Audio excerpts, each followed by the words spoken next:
Aku seorang supir muda berusia 25 tahun yang cukup beruntung karena mendapatkan pekerjaan di perusahaan transportasi besar yang melayani rute antar kota. Bisa dikatakan aku adalah supir yang cukup profesional dan disukai oleh banyak penumpang karena sikap ramah dan cara mengemudi yang hati-hati. Pemilik perusahaan dan beberapa rekan kerjaku yang lebih senior sering mengakui kehandalanku dalam menjalankan tugas karena pekerjaanku yang melayani penumpang dari berbagai kalangan. Beberapa orang penumpang sering meminta agar aku mengantar mereka lebih sering dan menjadi supir pribadi. Tawaran itu sepanjang memang waktunya memungkinkan aku terima. Lumayan juga sebagai pendapatan tambahan. Perusahaan tempatku bekerja memang memperbolehkan supir untuk mengambil job pribadi selama tidak mengganggu jam kerja. Aku menikah dengan seorang wanita yang cantik dan berasal dari keluarga yang cukup kaya. Dan ini adalah keberuntunganku yang lain. Selain itu ada satu keberuntungan luar biasa lagi. Apakah itu karena setelah menikah aku tidak ikut tinggal di rumah mertuaku. Aku dan istriku memilih untuk hidup mandiri. Istriku memiliki seorang adik yang masih duduk di bangku sekolah dasar kelas 4. Walaupun jarak usia mereka cukup jauh, itu terjadi karena kesibukan pekerjaan ayah mertuaku yang membuat mereka baru bisa memiliki anak kedua setelah beberapa tahun. Suatu hari karena kebiasaan mertuaku yang sering bepergian, mereka meminta aku untuk menjadi supir pribadi bagi adik istriku itu yang sering membutuhkan antar jemput ke sekolah dan kegiatan lainnya.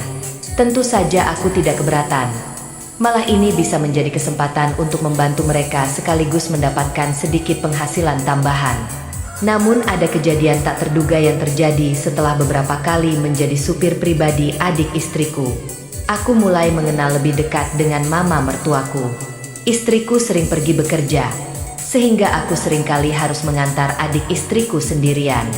Biasanya setelah aku mengantar anak itu ke sekolah atau kegiatan lain, aku akan duduk di ruang tamu untuk menunggu sampai waktunya menjemput mama mertuaku yang sering berada di rumah. Ternyata mama mertuaku sangat suka mengobrol. Aku jadi semakin sering berbincang dengannya. Sebagai informasi, mama mertuaku adalah wanita yang sangat pandai menjaga penampilannya. Dia selalu mengenakan pakaian yang rapi dan sopan. Bahkan di rumah sewaktu di rumah mama mertuaku gemar memakai pakaian tertutup yang membuatku berpikir dan penasaran dengan apa yang ia tutupi dengan pakaian tersebut. Namun aku tahu bahwa sebagai seorang menantu, aku harus sangat berhati-hati. Aku tak ingin membuat situasi menjadi canggung atau membahayakan hubungan dengan mertuaku. Hari demi hari aku merasa semakin tertarik dengan sosok mama mertuaku. Keanggunan dan kecerdasannya membuatku semakin kagum. Walaupun aku tidak pernah menunjukkan ketertarikanku secara langsung. Perasaan itu semakin menguat setiap kali kami berbincang. Terkadang pikiranku melayang dan aku membayangkan jika ada kesempatan untuk lebih dekat dengannya. Namun aku sadar bahwa aku harus menjaga sikap. Meskipun demikian hubungan yang aku bangun dengan mama mertuaku semakin dekat di balik sikap hati-hati. Ada rasa kagum yang sulit aku hindari. Setiap kali selesai mengantar adik istriku ke sekolah, aku sering mengobrol dengan mama mertuaku. Kadang kami membahas topik ringan, kadang juga topik yang lebih serius. Aku merasa hubungan kami baik-baik saja meskipun ada perasaan lain yang sulit untuk aku ungkapkan. Malam itu setelah mengantar adik istriku, aku kembali ke rumah mertuaku. Kebetulan papa mertuaku ada di rumah. Setelah memberikan antar jemput, seperti biasa aku diberi makanan kecil dan minuman pelepas dahaga. Mama mertuaku dan suaminya duduk bersama. Aku berbincang santai tentang berbagai hal. Mas Anton, sapa papa mertuaku, memulai pembicaraan. Ya, ada apa pak? Jawabku ringkas sambil menantikan kata-katanya. Minggu depan papa mesti pergi ke luar negeri untuk ngurusin kerjaan, sambungnya. Wah, semoga berhasil dan semakin berkembang pak bisnisnya, jawabku. Tapi masalahnya papa harus pergi ke sana selama 1 minggu, lanjutnya. Lalu apa masalahnya pak? Jawabku. Tidak ada seorang pun yang akan berada di sini untuk menemani mama dan adik kamu mas. Rasanya nggak tega papa ninggalin mereka hanya berdua terutama di malam hari, jelas papa mertuaku. Singkat cerita, papa mertuaku menyuruhku untuk tinggal sementara di rumahnya sampai papa mertuaku pulang dari luar negeri. Dengan senang hati aku mengiyakan permintaan tersebut. Malam itu sesampainya aku di rumah, aku bilang pada istriku kalau aku harus menginap selama seminggu di rumah kedua orang tuanya. Aku jelaskan semuanya pada istriku. Akan tetapi yang membuatku terkejut adalah bertepatan dengan papa mertuaku yang akan keluar negeri itu. Ternyata istriku juga pas ada perintah dari tempatnya kerja kalau dia juga harus keluar kota selama 5 hari. Sehingga menurut istriku, "Wah, kebetulan sekali Mas," seru istriku. "Kebetulan bagaimana?" tanyaku heran. "Ya, kebetulan daripada Mas tidur sendiri di rumah ini," ucap istriku semakin membuatku bingung. "Karena pas hari itu aku juga harus keluar kota Mas," ucap istriku. Barulah aku tahu, apakah ini yang dinamakan pucuk dicinta ulang pun tiba, gumamku dalam hati. Malam itu pun aku menjadi memikirkan rencana yang tidak-tidak, seperti untuk memantau Mama Riri yang sedang di kamar mandi atau menilik saat Mama Riri tidur. Inilah kesempatanku. Kalau saat aku mengantar jemput aku kurang berkesempatan. Kalau aku tidur di sana, aku tidak akan menyia-nyiakan kesempatan itu. Aku sangat berharap dapat kesempatan seluas-luasnya dengan Mama Riri. Terinspirasikan itu, aku jadi semangat. Segera saja aku tarik istriku untuk bekerja kreatif. Aku sampaikan alasanku pada istriku sebelum nanti lama tidak dapat kerjasama. Aku ambil saja malam itu. Istriku pun hanya tersenyum dan menyambutku. Minggu malam jam menunjukkan pukul 10.30 malam. Aku tiba di pekarangan rumah Mama Riri. Suasana agak sunyi, hanya dari kejauhan terdengar gonggongan sesekali yang memecah kesunyian. Aku masuk dan aku rapatkan lagi pintu pagar itu sekaligus menggemboknya. Aku sebelumnya memang telah diberitahu untuk langsung mengunci pagar itu. Selesai mengunci pagar, aku pun mengetuk pintu rumahnya. Diam, tidak ada jawaban. Aku ketuk lagi berulang kali, masih nggak ada suara. Hatiku mulai was-was. Jangan-jangan ada sesuatu yang terjadi kepada mereka berdua di dalam. Sebentar aku dengar suara Mama Riri menyahut. Kemudian pintu pun dibuka. Aku lihat Mama Riri seperti yang aku bayangkan, yaitu hanya pakai Hamdiwika. Tapi Hamdiwik itu kelihatannya tidak cukup mampu untuk menyembunyikan keindahan yang selama ini menjadi inspirasiku.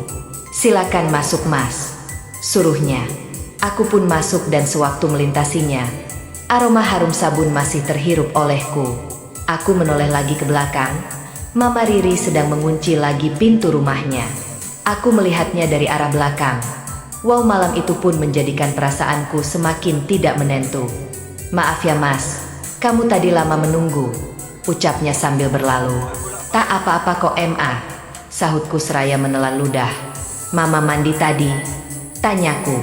"Iya Mas, jelas Mama mertuaku." "Oh iya Ma," balasku. "Duduklah, Mama mau ganti dulu," sambungnya sambil menuju ke lantai atas.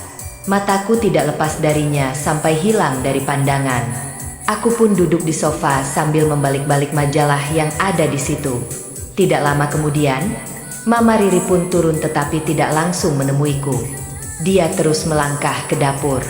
Tidak berselang lama, ibu mertuaku pun datang ke ruang tamu dengan 2 gelas air sirup di tangannya. Mama Riri mengenakan pakaian tidur warna pink dan tidak berhijab seperti biasanya, sehingga menampakkan bayangan-bayangan yang indah di mataku. Sesaat dia membungkuk meletakkan air di atas meja, sehingga dia tidak hanya menyuguhkan air itu saja, tetapi sekaligus menyuguhkan sesuatu yang begitu indah di mataku. Spontan aku pun merinding. "Silakan diminum Mas," ucapnya sambil duduk berhadapan denganku. "Terima kasih Ma," aku menjawab sambil mengambil air sirup yang terhidang. "Terima kasih, karena Mas Anton sudah bersedia datang." Mama Riri membuka pembicaraan. "Mana si adik Ma?" tanyaku karena adik istriku itu dari tadi tidak kelihatan. "Dia sudah tidur," sahutnya. "Memang jam segini adik tidur Ma?" tanyaku. "Memang dia tidur awal, pukul 10 malam," jelas ibu mertuaku. "Pasti Mama suruh dia untuk tidur," jelas ibu mertuaku. Kami berdua terus ngobrol. Dari situlah aku jadi tahu serba-serbi tentang keluarga ini. Aku juga mengatakan pada ibu mertuaku kalau istriku kebetulan juga sedang keluar kota. Sewaktu ngobrol itu, aku tidak bosan melihat keayuan wajahnya dengan rambut ikal mayangnya, membuat aku ingin segera meraihnya saja. "Sudah ada tanda-tanda istrimu itu mau kasih cucu Mama, apa belum Mas?" tanya ibu mertuaku. "Belum Ma," jawabku. "Jangan lama-lama Mas," sahutnya. Saya sudah berusaha MA, tapi tidak tahu kenapa kok belum jadi juga, sahutku. Atau jangan-jangan caranya ada yang salah Mas? Ucapnya seraya menatapku dengan serius. Aku terus diam, belum menemukan bahan pembicaraan lainnya. Begitupun dengan ibu mertuaku. Aku baca majalah sambil sesekali ekor mataku menelusurinya. Ayo Mas, ibu tunjukin kamarmu, ucap ibu mertuaku seraya berdiri dan berjalan ke lantai atas. Aku pun mengikutinya dari belakang. Aku terus memperhatikan lenggoknya saat menaiki tangga. Rasanya mau aku raih itu, tapi apa daya, aku masih takut dikira tidak sopan. Sesampainya di lantai atas, ibu mertuaku berkata, "Ini kamarnya Mas," ucapnya sambil membukakan pintu kamar itu. "Mama harap kamu suka dan nyaman tidurnya," ucapnya lagi setelah masuk ke dalam kamar itu. "Iya MA, terima kasih," balasku. "Mama mau tidur dulu. Kalau Mas Anton mau menonton TV silakan di ruang tamu itu. DVD player pun juga ada. Selamat malam Mas," ucapnya dengan senyum manisnya seraya meninggalkanku. Selanjutnya, aku lihat ibu mertuaku pun masuk ke kamarnya. Aku turun lagi ke ruang tamu untuk menonton TV.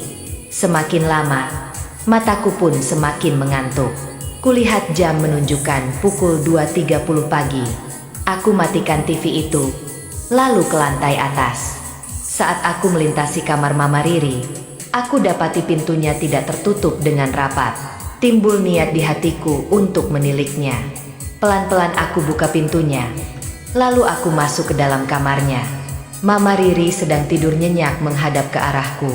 Aku menatapnya yang sedang nyenyak tidur itu. Aku tatap sepuasnya. Aku dekatkan mukaku ke arah wajahnya. Agak lama aku seperti itu rasanya. Aku mau langsung saja memulainya, tetapi kembali timbul kesadaranku bahwasanya waktu masih banyak.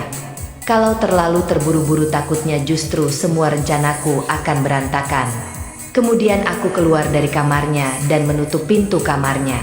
Aku masuk ke kamarku dan tidur. Sebelum tidur, aku sempat menginspirasikan pemandangan tadi itu. Akhirnya, aku pun tertidur sedang damai. Damainya aku di alam mimpi. Pintu kamarku diketuk. Kedengaran suara Mama Riri yang menyuruh aku bangun. Rupanya sudah pagi. Aku bangun cuci muka dan turun. Kelihatan Mama Riri sudah menunggu aku dengan 2 cangkir teh di atas meja. Dia masih berpakaian tidur. Aku minum teh yang sudah dihidangkannya itu. Malam pertama belum spektakuler.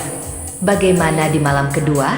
Di malam kedua, seperti biasa, aku tutup dan kunci pagar rumahnya. Saat pintu rumah dibuka, Mama Riri aku lihat sudah berpakaian tidur, sejenis daster, tetapi masih harum aroma parfumnya. Setelah itu, aku dipersilakan minum sambil kami ngobrol ngalor ngidul sampai mata mengantuk. "Mas Anton, Mama mau tidur dulu," katanya sambil melihat jam dinding yang menunjukkan pukul 11.30 malam. "Oke MA," balasku singkat. Mama Riri berlalu meninggalkanku sendirian di ruang tamu. Aku memperhatikan lenggoknya itu hingga hilang dari pandangan. Aku masih di ruang tamu nonton TV sendirian. Sunyi. Tiba-tiba Mama Riri turun dan terus ke dapur. Ketika itu jam menunjukkan pukul 12.30 malam. "Mungkin haus," kata hatiku. Tidak lama kemudian, Mama Riri kembali dan terus menaiki anak tangga. Tiba-tiba terdengar jeritan Mama Riri di tangga. Aku spontan berlari ke arahnya dan aku dapati dia terjatuh di atas tangga sambil tangannya memegang pergelangan kaki kirinya. Mukanya berkerut menahan sakit. "Kenapa MA?" tanyaku seraya duduk di hadapannya. "Mama terkilir Mas," ucapnya seraya meringis. "Mana yang sakit MA?" tanyaku. Dia menunjukkan ke arah pergelangan kaki kirinya. "Mana saya lihat," balasku sambil memegang dan memijat. Mijat mencari yang sakit dengan pengalaman saat di pramuka. Aku tahu sedikit menangani hal seperti ini. Aku terus memijat dan mengurut daerah pergelangan itu. Sesekali dia menjerit kecil karena kesakitan. "Bisa jalan MA?" aku bertanya. Mama Riri tidak menjawab. Dia terus bangun mencoba untuk berdiri. "Tak bisa Mas," jawabnya mengerutkan muka. "Mari MA, saya bantu," balasku. Mama Riri setuju. Dia memegang leherku dengan tangan kirinya. Aku memapahnya naik pelan-pelan. Aku teruskan langkah. Tiba-tiba kakinya tergelincir lagi. Dia hampir terjatuh. Aku segera menyambut dengan melingkarkan kedua tanganku. Mama Riri juga turut bergantung di leherku dengan kedua tangannya. Saat dalam situasi itu, aku jadi tahu dia tak pakai aksesoris. Aku simpulkan Mama Riri mungkin kalau tidur tidak pernah memakainya. Gumamku dalam hati. Aku melambatkan langkah agar dapat memanfaatkan situasi itu lebih lama. Sesampainya di kamarnya, aku masuk dan tutup pintu. Biar saya urut sedikit MA, kataku sambil tangan sudah ada di pergelangan kakinya. Aku terus memijat dan mengurut dengan pelan. Aku alurkan urutan dari atas ke bawah hingga ke jari kakinya. Agak lama aku mengurut sekitar daerah sakit itu. Masih sakit MA? Tanyaku. Sudah kurang sedikit, sahutnya. Aku terus mengurut. Aku semakin nekat. Ibu mertuaku seperti membiarkannya. Hanya sesekali wajahnya berkerut menahan sakit. Aku teruskan mengurut. Semangat kerja kreatif itu datang dan semakin sulit dibendung lagi. Aku lihat Mama Riri diam saja. Aku semakin jauh lagi dalam langkah. Tidak nampak tanda protes di wajahnya. Matanya kelihatan terpejam. Kesempatan semacam ini jarang terjadi, pikirku. Pintar ngurut juga ya. Aku terkejut. Bersamaan dengan itu, aku melepaskan tanganku. Tolong pijit bahu Mama juga, Mas. Pintanya. Lega hatiku. Aku pikir dia mau marah. Tetapi rupanya mau aku pijit yang lainnya juga. Mama Riri bangun, duduk dan membelakangiku. Selanjutnya, aku menjalankan perintahnya. Semakin lama, ibu mertuaku pun semakin membuka peluang, lowongan kerja itu untukku. Tentu saja aku tidak menyia-nyiakan kesempatan kerja kreatif itu. Seakan mendapat angin, aku pun segera memulainya dan ternyata ibu mertuaku pun menyambutnya. Mata kami bertatapan, tiada kata-kata yang keluar.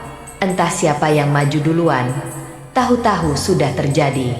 Aku sungguh bahagia sekali malam itu karena akhirnya berhasil dengan seorang wanita yang telah lama menjadi impianku. Berselang hampir 1 jam mencoba berbagai cara, akhirnya kami berdua pun menemukannya secara bersama-sama. Aku letih, begitu juga dengan Mama Riri setelah berdayung di lautan yang indah itu. Pelan-pelan matanya dibuka. Aku pandangi dan terlihat terpancar kebahagiaan di wajahnya. Aku juga begitu. Malam itu kami tidur bersama menjelang subuh. Aku terjaga dengan semangat. Baru Mama Riri bangun. Aku bangun. Ternyata dia pun menginginkannya. Dan sekali lagi kami berlayar bersama ke Pulau Impian. Lagi akhirnya terdampar juga di pantai Pulau Impian itu dengan sukses untuk kedua kalinya. Setelah pagi kami bangun. Saat aku turun, telah terhidang 2 cangkir teh di atas meja.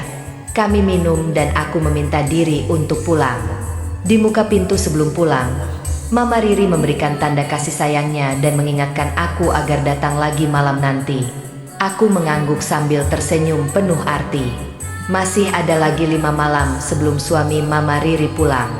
Setiap malam akan aku manfaatkan sebaik-baiknya untuk mendapatkan kesenangan yang tiada tara itu.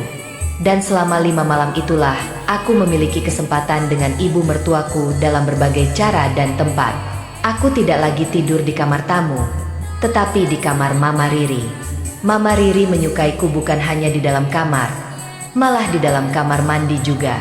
Ada kalanya saat mandi di waktu malam atau pagi aku semakin tahu kalau suami Mama Riri jarang bersama dengan Mama Riri karena terlalu sibuk. Sebab itulah Mama Riri merelakannya untuk Mama Riri juga memberitahuku bahwa dia sebenarnya gembira sekali saat tahu suaminya akan keluar negeri selama beberapa hari dan aku akan menemaninya selama suaminya pergi itu. Jadi kesempatan itu tidak disia-siakan MA. Mama sengaja mencari jalan agar dapat denganku. Rupanya Mama Riri sengaja berpura-pura jatuh di tangga untuk memancingku. Malam terakhir menjelang suaminya akan datang, kami berdua habiskan waktu itu terus untuk bekerja sama lagi dan lagi tanpa merasa capek. Keesokan paginya aku pulang. Sebelum pulang, Mama Riri mengucapkan terima kasih karena aku telah bersedia menemaninya selama suaminya tidak ada. Aku juga mengucapkan terima kasih atas apa yang diberikannya. Mama Riri menyatakan bahwa dia juga sangat bahagia. Dia mengatakan kalau tidak pernah mendapat kebahagiaan yang seperti itu dari suaminya. Hubunganku dengan Mama Riri tetap terus berjalan. Sayangnya sampai saat ini suami Mama Riri belum ada keperluan ke luar negeri lagi. Selesai. Begitulah kisahku dengan Mama Riri, ibu mertuaku sendiri.